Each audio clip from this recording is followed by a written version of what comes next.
د دغو لرغونو غرونو لاندې یو پټ راز ښخ شوی چې د افغانستان راتلونکی بدلولی شي. د لیتیم پراخې زیرمې هغه فلز چې د پاک انرژۍ نړیوال بدلون ته هیله وربخي. پاک انرژۍ څخه مراد هغه انرژي ده کومه چې د کارېدو په وخت د هوا ککړتیا لامل نه ګرځي. اوس مهال د نړۍ تقریبا ټوله انرژي له تیلو او غازو څخه اخیستل کیږي چې د ساينس پوهانو په وینا دا توکي د ځمکې چاپیریال ته ډیر زیان رسوي.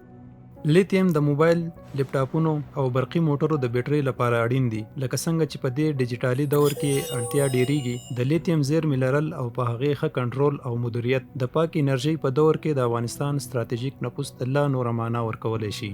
په هرات، نیمروز، غزنی، نورستان او کونړ ولایتونو کې جیولوجیستان اټکل کوي چې افغانستان له 1 څخه تر 6 میلیونو ټنه پورې د لیتیم زیرمې لري. دا شمیرې کولی شي د بولیا په څیر نړیوالو لویو هیوادونو سره سیالي وکړي. د افغانستان دغو زیرمو ته د لاسرسي پیدا کولو په خاطر د چین شرکتونو په ځانګړي ډول ګوچین د 10 میلیارډو ډالرو قراردادونو وړاندیز کړی چې په بدل کې 1,00,000 مستقیمو دندو او ترڅنګ یې د نورو لویو زیربنایي پانګونو ژمنه هم کړې ده.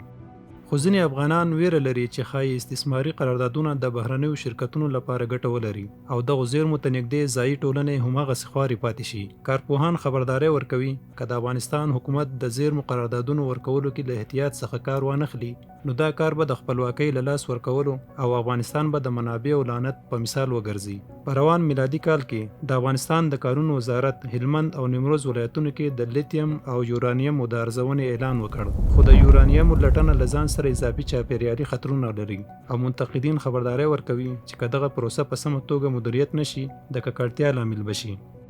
د دې لپاره چې افغانستان دا پوتنسیل خلاص کړي، باید بهرنۍ پانګونه د داخلي کنټرول سره توازن کړي، سړکونه، برېښناګوټي او مدیریتي ادارې جوړې کړي او دا ډاډ ترلاسه کړي چې ګټه یې د افغان ولس په برخه شي، نه د بهرنیو ونډهوالو.